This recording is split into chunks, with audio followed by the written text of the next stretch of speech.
Okay, we'll get started. I've got 7 o'clock straight up, so we'll get started. You guys should be able to communicate with me either through the chat box that's on the right-hand side of your screen or through just by asking a question. And I know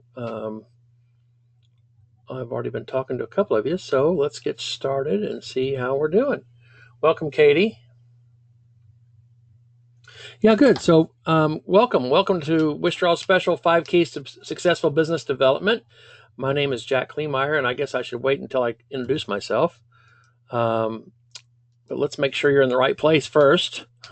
Make sure that this is where you're supposed to be. The 5 keys for business development. That's what this is all about, is how do we help you get more business? And so you can use the chat box or you can just ask questions. Either way, that's fine. And we can stay in touch that way. And then I'll record this, so in case you have to leave early or something, you'll be able to have access to it. So we have a few folks on the line.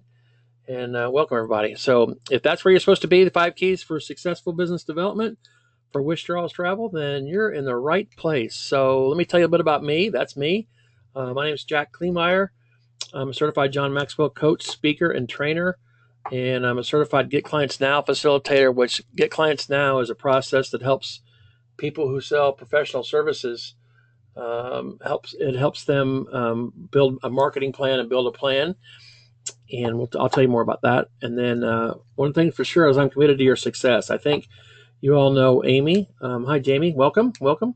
And Amy Harrison and I have been working together for about, 6 or 8 months, I guess. And she's a delight to work with. And she couldn't be here tonight. She's with her husband and his business tonight. So that's me. And let's get started here. So there's only 4 ways to grow a business if you think about it.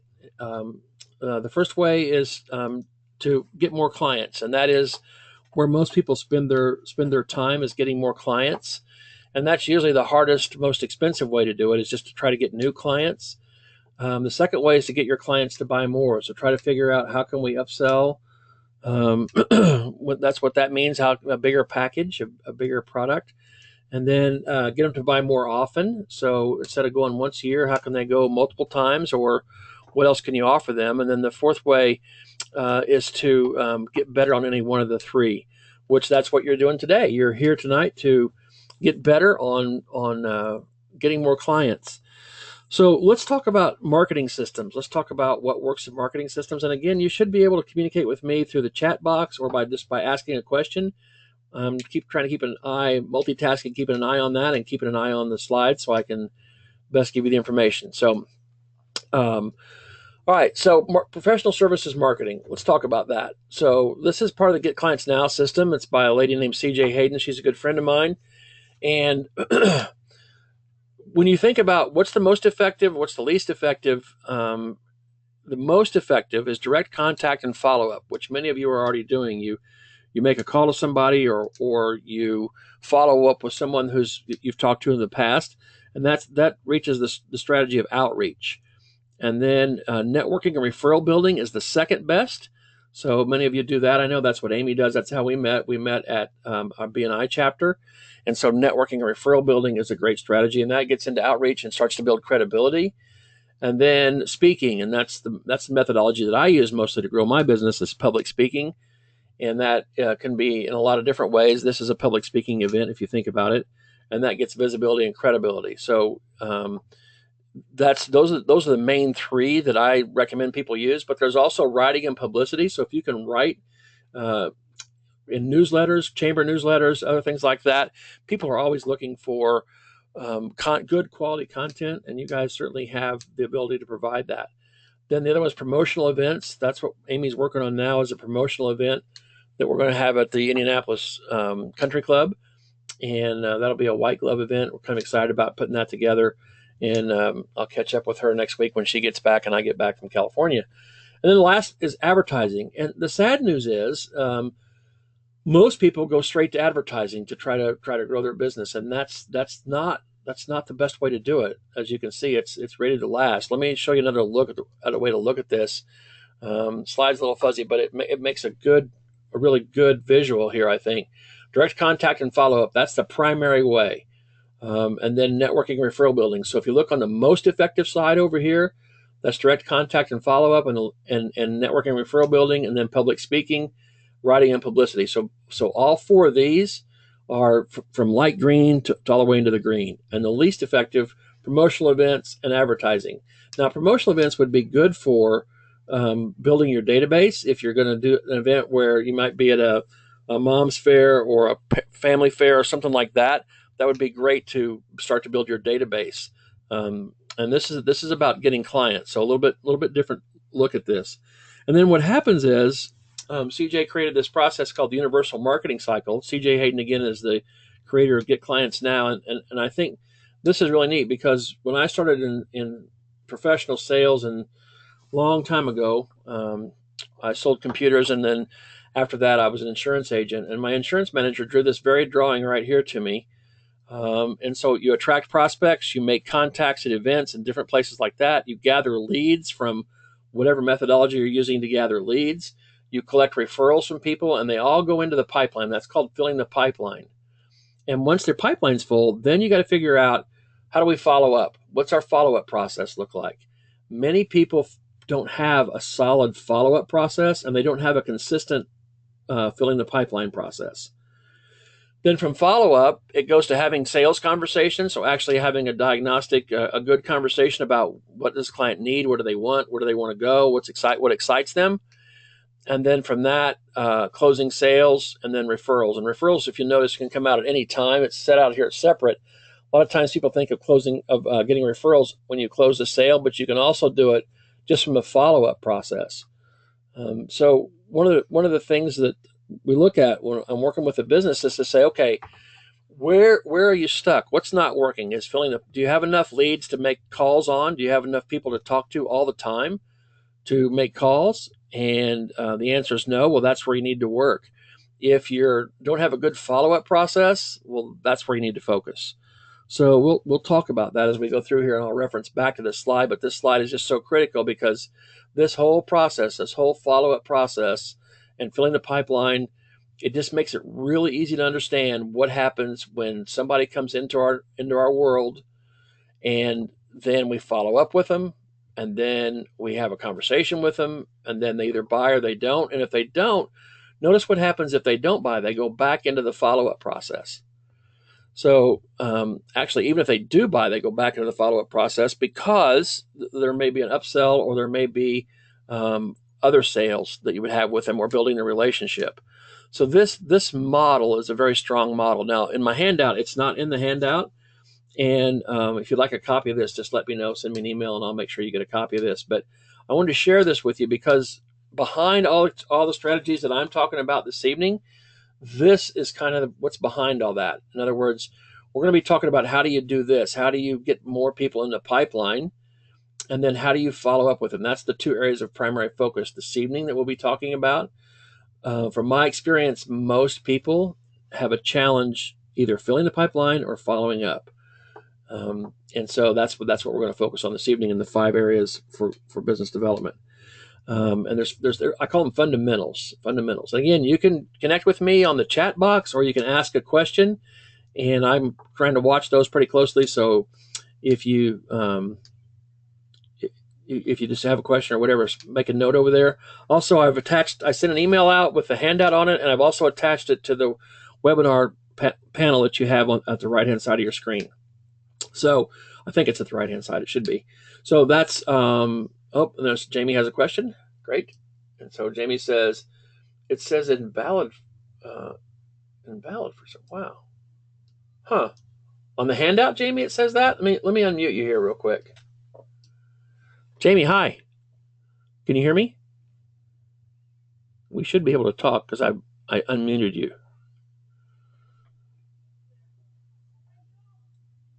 Okay, maybe not. All right. Well, let me know if that doesn't work, and I will send it out again. I'm assuming that it says invalid.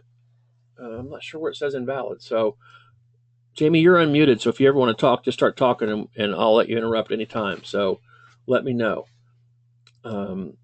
where that's happening. And I know I talked to somebody earlier, and they said, I think it might have been Nicole, and she said she could get it. So let's see what this question is here. Says invalid too. Huh. Invalid ID.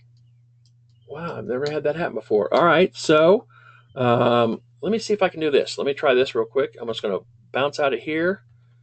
And let me go to find this. This is behind the scenes. This is the chaos that happens behind the scenes. So pay no attention to the man behind. Pay no attention to the man behind. There's where your handout should be. So if I copy this and I put it in the chat box, you should be able to click on that link and it should download for you. Let me know if that's not the case. Yeah, Christina's having no issues. And Jamie, you were talking about, I couldn't hear you, sorry.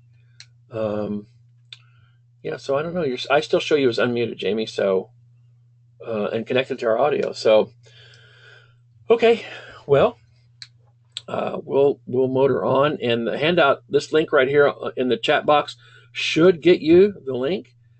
And, wow, Christina, thank you. I really appreciate you saying that you're not having any issues. You're special because everybody else seems to be. So let me go on with this. I'm recording this, so we'll put it back out there. And then if we have to, we'll just figure out a way to make it do right. So, all right. So the first thing you got to think about is fundamental number one is you got to get your thinking right. You got to get your thinking right about how does this. Thank you, Lauren, that was able to open it. You got to get your thinking right, and what that means is doubts. The little voice inside your head that you're saying, I don't have a little voice inside your head, or if you can't access the handout, you're cussing right now inside your head. You may not be cussing, but you're talking inside your head. So that's the thinking part. Let's talk about that. How we behave comes from how we think. Our mindset controls how we behave, and it's absolutely critical in that process. And how we behave comes from who we believe, meaning if we believe our doubts, or if we believe that we can do it. Henry Ford said, whether you think you can or whether you think you can't, you're right. And so let me show you how this works and why it's so important. Because your thoughts and beliefs control your actions and your behavior. And your actions and your behavior produce results. So if you're thinking about prospecting, if you're thinking about trying to build your business, if you're thinking about that in the wrong way, the actions and behaviors won't be as substantial or as efficient or as resourceful as if you had a better mindset. Let me give you an example from professional sports. There was a center for the NBA who his free throw percentage went from the high 80s down into the mid 60s, and they couldn't figure out what's going on because they watched films, they watched him, all the coaches looked at him, they could not figure out what was going on. And what they determined was they had a coach come in, and the coach was working with him, and the coach got him to the place where they were as if they were in a real game. And right when he started to take a free throw shot, the coach said, okay, stop. What are you thinking? And the center said, I'm jinxed from the line. And so that little simple thought of I'm jinxed from the line caused his body at some level, not observable through the eyes because they watched game films, they watched films in practice. They could not see the difference. But that little thought, jinxed from the line, caused his free throw percentage to go down. So it's important to notice your thoughts. One of the things I do with clients is I have them write down when you go to start to build your business, what are you thinking? What's going through your head? Make a list of those, because if you make a list of those, we can address them. This is not a list that you're as if a goal list or something like that. This is a list to become aware of what you're thinking. And the second piece of this is that you've got to get your questions right. Anthony Robbins says the quality of your life is dependent upon the questions you ask, and most importantly, the questions you ask yourself. So many times when something doesn't go right or things don't work out like we exactly planned, maybe like this webinar where some of you are having trouble accessing the handout. So I would have self-doubt. I would have internal dialogue of saying something, and then I might be asking my questions. Why didn't I do it this way? Why didn't I do it that way? And those aren't resourceful questions. Those questions don't do anything but put me into a negative loop. So the questions I'm trying to ask myself as we're at real time trying to deal with what's going on with the handout here is, okay, how can I get this handout to these folks? So I'm recording a webinar. I can send Jamie a link, and you guys can watch it, and I'll send her the handout, and we'll make it available that way. So by thinking that through, and I tested everything a couple different times, that's how I'm dealing with that. So that's just an example of how that works. But start to notice what you're saying to yourself when you're in the heat of battle, meaning you're prospecting, you're getting ready to talk to clients, you're getting ready to have an appointment. Notice what you're saying to yourself. And then secondly, notice what questions you're asking yourself. And those are two critical things, because one of the things we look at, Amy's in one of my mastermind groups, and I think she talked to you guys on a call, and one of the things about that is she's making a list, and then when she comes into the mastermind group, we talk about, okay, what happened? What were you thinking? What got in your way? And it's been really good for her just to first learn and grow, and then how do we overcome it? And so that's what we're after. That's what we're trying to do. So fundamental number 2, and again, ask any questions. I cleared out the questions, and so I think they're all cleared out. So if you have any other questions, ask me a question, and I should be able to see them.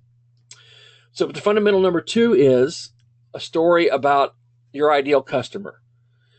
And so think about, who is the person that you absolutely love doing business with. That's the first piece of it. So write that down, who I love doing business with. And then secondly, who do I do my best work? Who am I best around? Write that down, who am I best around? And then where do I make money? So if you think about, where do I make money? Who am I my best around, doing your best work? And who loves to work with me? When you put those 3 together, you start to get a profile of who your ideal customer is. And Oklahoma City was doing some economic development. And so what they did was they looked at the demographics of the people. So demographics are like, how old are they? What's their income? Where do they live? What's their title? Job title. All those kinds of things are demographics. Sex, male or female, family, all that stuff. That's all demographics. And then they looked at psychographics, which most people don't look at. But what do they believe? The people that you're trying to attract, they're Disney folks. They love Disney. So how do you find those folks? And there's lots of ways to find them. You probably have some proprietary things that you can use to find them, and there's other ways you can do that too. And I'll talk about that in a second. So what Oklahoma City did is they wanted to grow their business sector, their startup sector, and what they looked at was, most states, when they do that, they think, well, we want to grow tech. We want to grow something that's up and coming, a sunrise industry. And so a lot of them try to get companies to come in from Silicon Valley or other places like that. And if you think about the psychographics, the lifestyle of Silicon Valley versus the lifestyle of Oklahoma, you have a night and day scenario.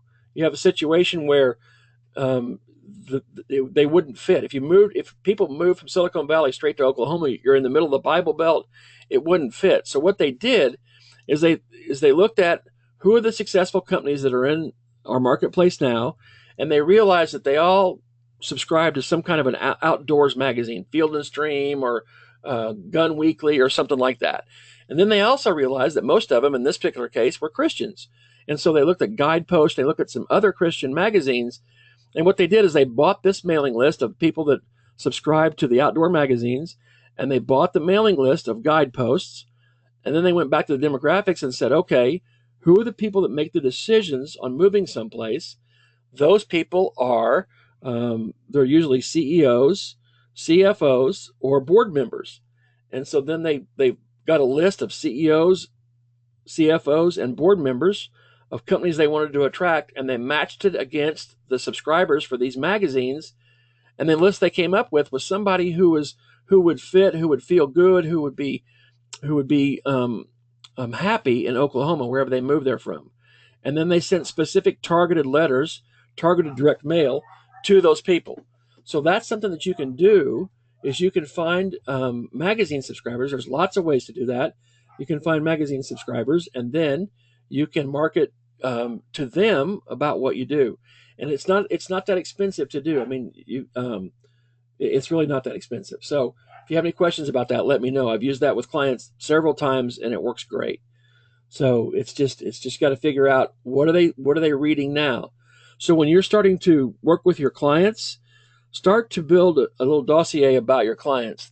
There was a book by a guy named Harvey McKay, and it's a great book. If you haven't read it, you should. It's called Swim with the Sharks Without Being Eaten Alive.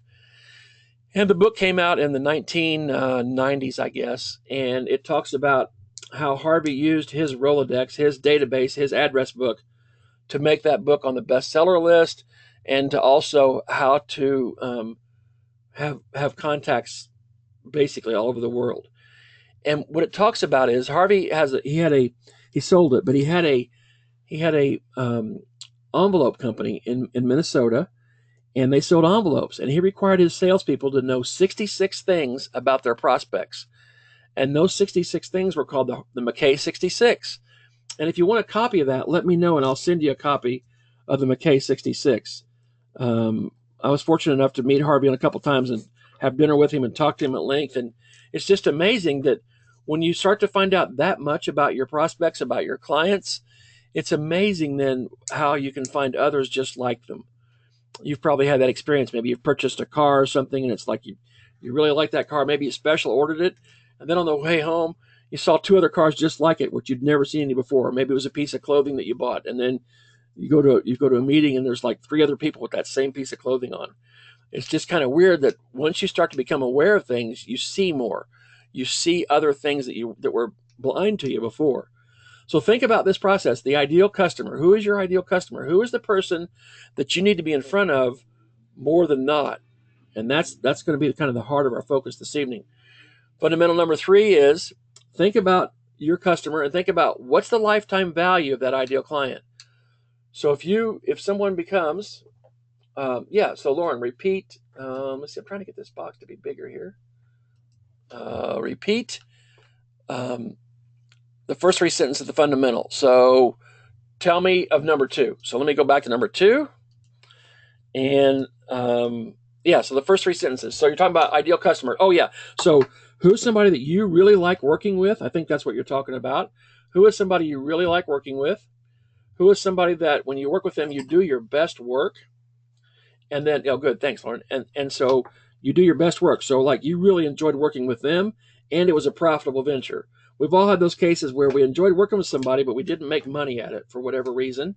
Because you could look at a lot of different things. You guys, I understand kind of how you get paid, but it could be that you spent an inordinate amount of time and they bought, a 1-day pass. So what I mean by making money is that it was a good profitable venture for you, and then you enjoyed working with them and they enjoyed working with you.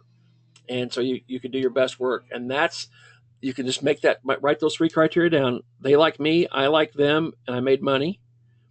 And then think back about your customers that you've worked with in the past, and then start to think about, okay, who else is just like this?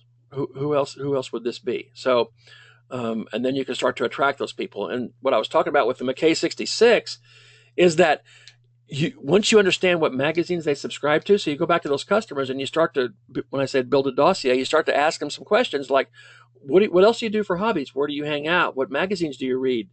What clubs do you belong to? What associations do you belong to? And once you find that out, then you usually find a whole room full of those same people, with a few exceptions. So, Lauren, I hope that helped. So fundamental 3 is what's the lifetime value? So when you get a client, how do you make sure that they stay with you? And when they stay with you, how much money do they spend over the whole time?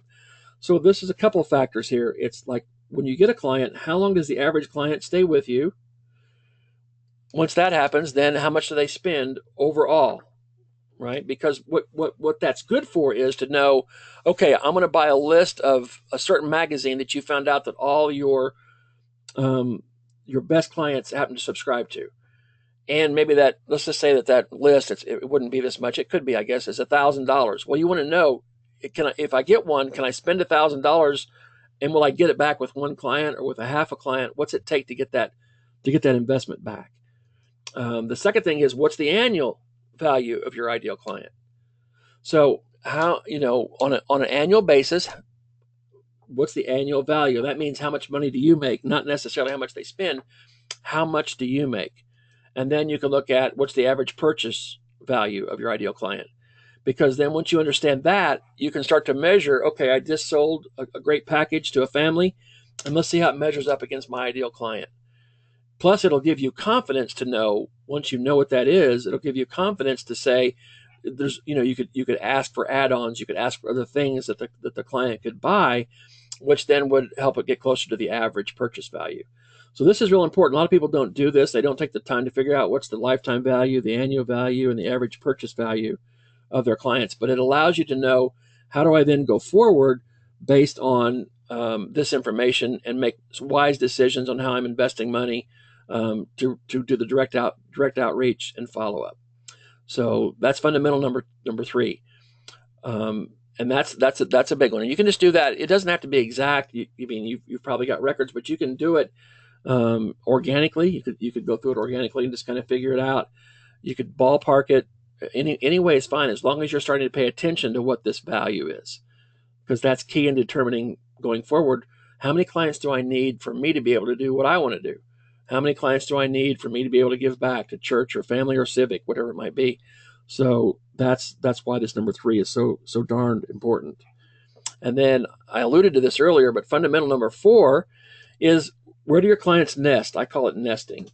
So once you understand what magazines that they subscribe to or what periodicals they subscribe to, then there's a couple different strategies here. You can then reach out to those particular trade rags, those magazines, whatever it might be, and see if they need content, see if they need information. Also, associations are great here. What groups do they belong to? Chambers of commerce, or chambers of commerce are so broad, like Rotary and Kiwanis are so broad, meaning there's all kinds of people there. But if you can find an association, maybe where people tend to be your best clients, that association, I guarantee you, they're looking for content for their members. Content meaning blog posts, articles, information pieces. They're looking for a source of an expert. When they want to quote about travel or in Disney, they would use you as an expert. I have a couple of newspapers, local newspapers, that I contribute to every month, and then they're business newspapers, which are where my clients are, and they don't charge me to do that, and I don't charge them to put that in, but it builds my credibility. And if you remember back in the marketing processes, writing and publicity, that was way up there. It was number 4. So that's a really good way to do that. And a lot of times when you find out what association it is, they have a newsletter, or I call it, or a trade rag, which is like a magazine that very often you can get content put into that. So it could be the local country club, it could be the local Sierra Club, it could be all kinds of different groups. If that's where your clients are hanging out, how can you show up there in a way that's not the typical way? It's not at a networking event, although you ought to go to those, but it shows up where you've already started to establish your visibility and credibility in a way that nobody else is going to think about to do. And at one time, I was contributing, I think it was 27 different publications a month. I've scaled it back since then, but that doesn't mean I'd write 27 different articles. It means that I would write a couple. I had a writer that worked for me, and she would spin an article, so she would take it and put another slant on it and write in my voice. And then we also went after magazines and articles, places to publish the articles that were online, and then those that weren't online. So we could write the same article and it would show up both places. So from one article, you could give a speech or a talk to a civic group or to a group. You could make it an article. You could make it a chapter of an information booklet. You could make it a blog post. You could make it a guest blog post on somebody else's blog. You could make it fodder for a radio interview. Many times they're looking for somebody who's an expert. Media is radio, TV, all that stuff. So just think about, where do your clients nest and where do you have access to? Look at your network now, and don't discount the network you have. If it's soccer, if it's school, PTO, PTA, whatever that might be, think about that. Think about that organization. Think about that cluster of people, and what do they need that you can provide that will elevate you to an expert? And that is, it's easier to do than what you'd think. It's amazingly easy to do. So think about that whenever you're going out there, and start to show up in a smart way where you're not in the crowd of people that are a networking event. You're there giving the talk that everybody comes to listen to. And I've done that, gosh, I don't know how many times. That served me well. tonight, this is one way that I do that. Like I'm talking to you guys. And so Amy's a great client. I love working with her. She reached out to Jamie. I talked to Jamie. We said, let's do this webinar. And so we scheduled it, and here we are. So that's how that works. And so I'm always looking for opportunities like that to share valuable content. Hopefully you feel this is valuable content on how you can think about your business, think about growing your business in a different way than the average bear, and then grow your business faster and more profitably. So that's just some tips there. Any questions? Anybody have any questions? Either in the chat box. I don't see anything in the chat box. I don't see any questions coming through. So if you have questions, let me know. I'll be more than happy to answer any question you have.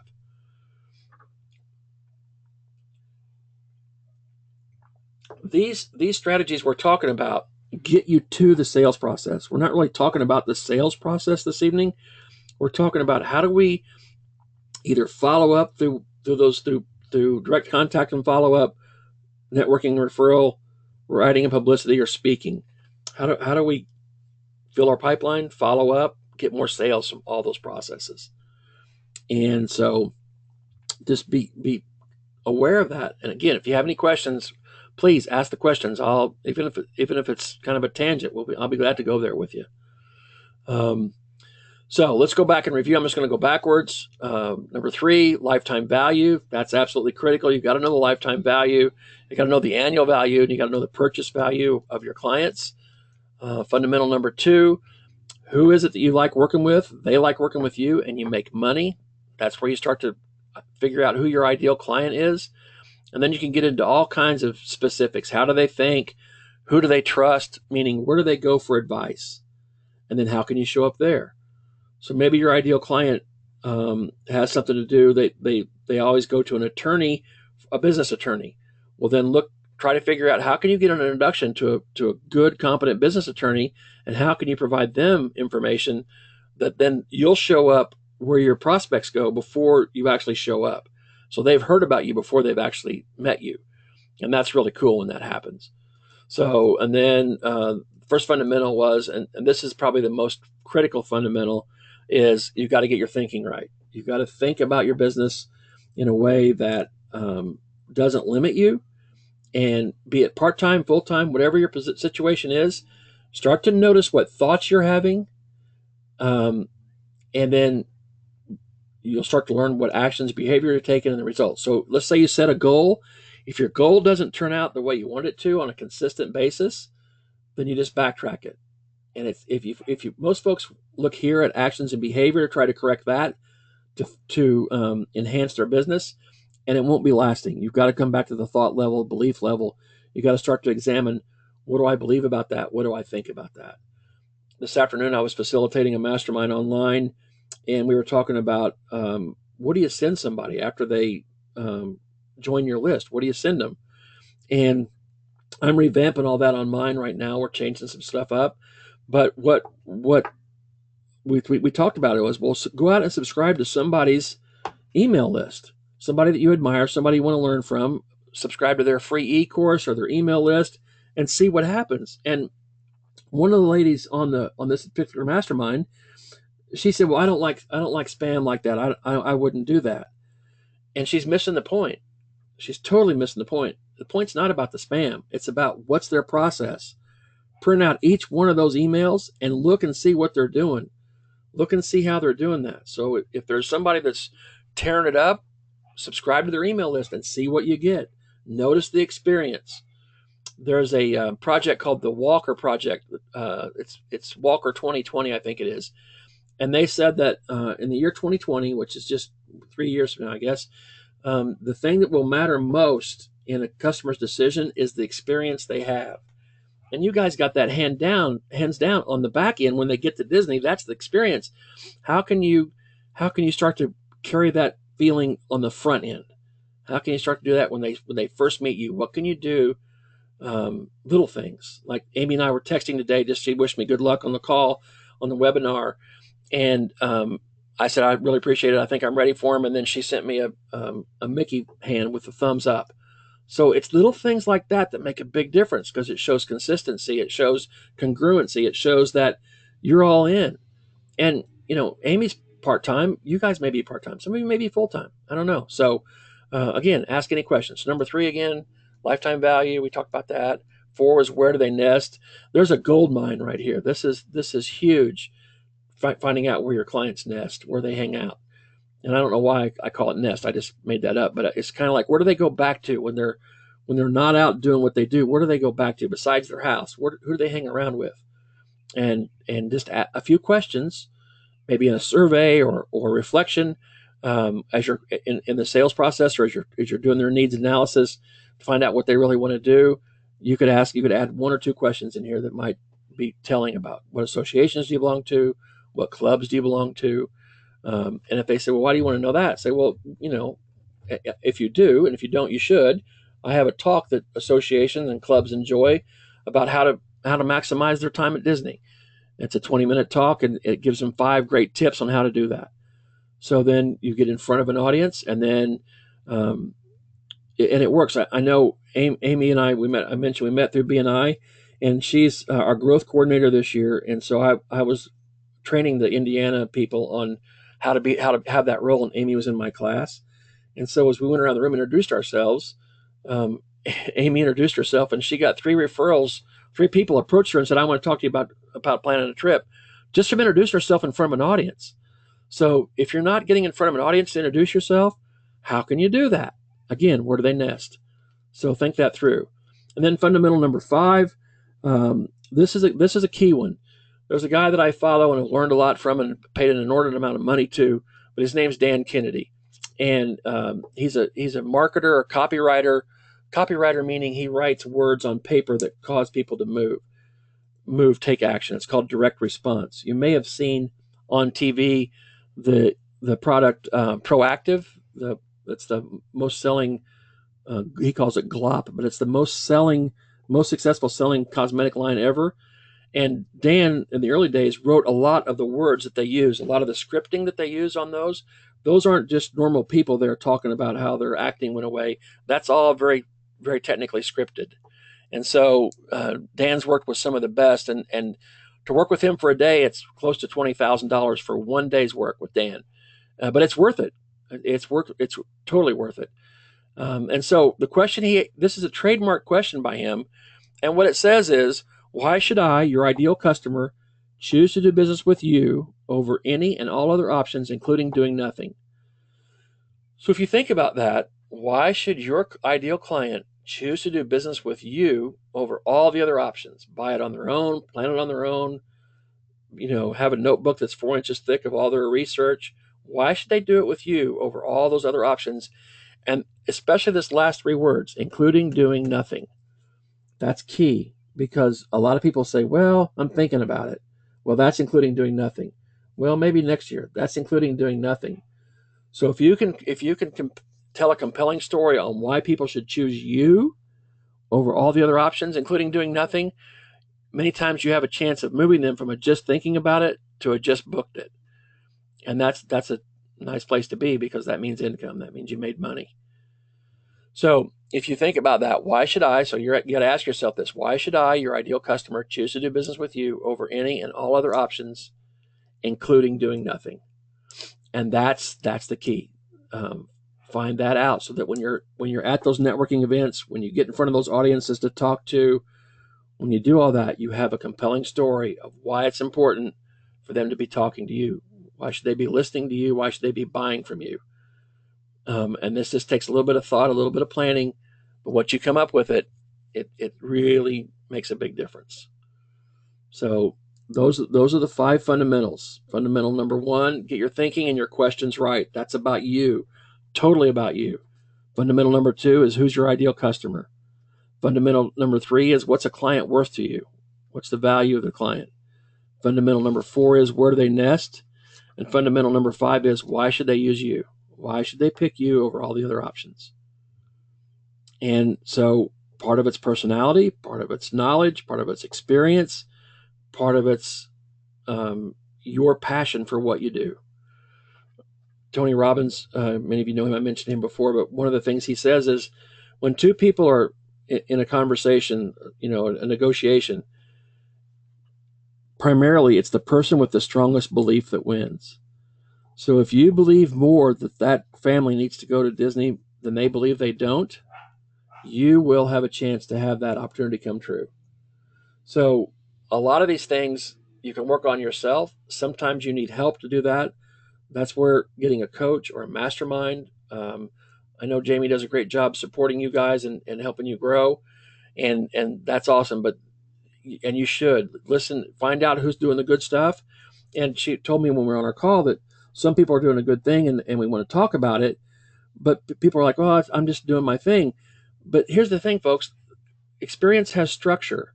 So if somebody's doing something like wildly successful, you can ask a few questions and find out how they think about what they do, which again is more important than what they do, and then what are the actions that they take. But every client that I've ever shared these 5 fundamentals with has helped them grow their business in a different way and in a faster way, because it puts you from one to one to one to many. And that's a great place to be, is to be one to many, because it's a lot more efficient and you have a much more leverage because you're seen as an expert because you're in front of the room.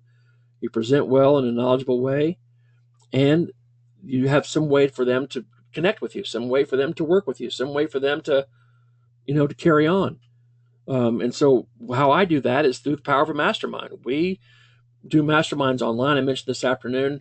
I flew in from California this morning. I got in at 6 o'clock and haven't been to bed yet. So if my talk's a little jumbled, I apologize for that. But it was important for me to be here because you guys, I want to help you. I want to help you grow. So the power of the mastermind. I had a group this afternoon. They weren't travel related. They were in different businesses all across the country, and we meet for 2 hours once a month. And some of the benefits you can get from that is increase your own experience and confidence, sharpen your business skills and your personal skills, um, add an instant and reliable support. Oh, I think Jamie's coming through. Is that you? Patty. Jamie, is that you? I think it is. This is awesome, guys. We have Jamie. Oh, it's not. So it's not. I wonder who it is. Huh. All right. So instant valuable support network. That's the key thing too, because somebody says they're going to do something and you're all excited, and then they don't, and that can take the wind out of your sails. I know it does.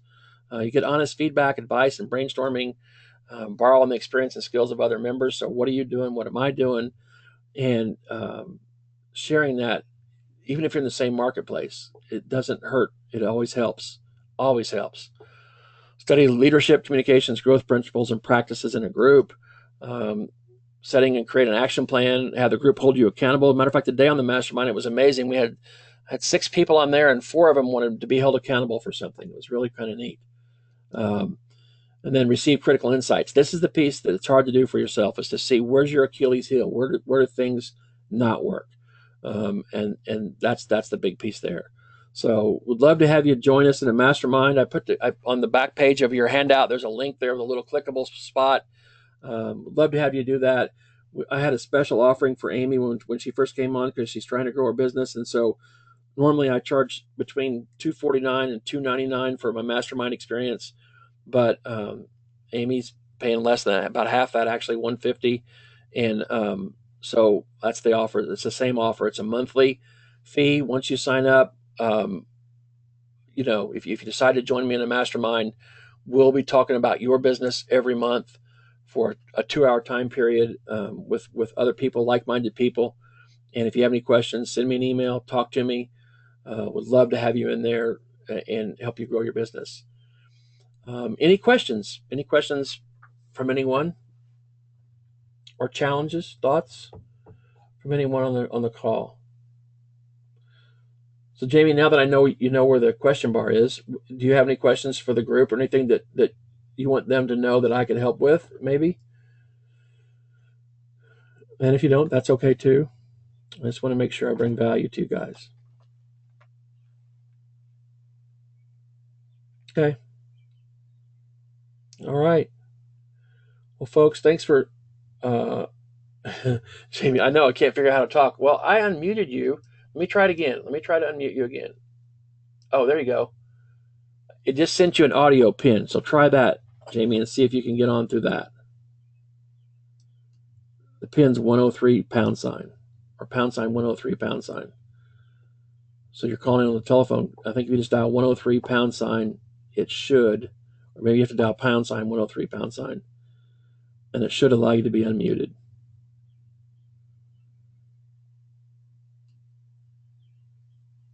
Nope. Okay. All right. Well, thank you for being here, folks. I hope you got value out of this. And Lauren, thank you for the compliment. I really appreciate it. Hope somebody decides to join me in the mastermind. I look forward to serving you. And I was thinking about doing another one of these on how to overcome objections. So if you'd like to do that, let me know. Thanks. Thanks, Nicole. Thank you guys very much. I appreciate the feedback. That's good. It's weird doing a webinar because you're not talking to anybody. So it's like, is anybody out there? Thank you, Heather. Appreciate it very much. Thank you. Thanks, you guys. I'll talk to you all soon, I hope. See you now. Thank you, Jamie. Thank you very much.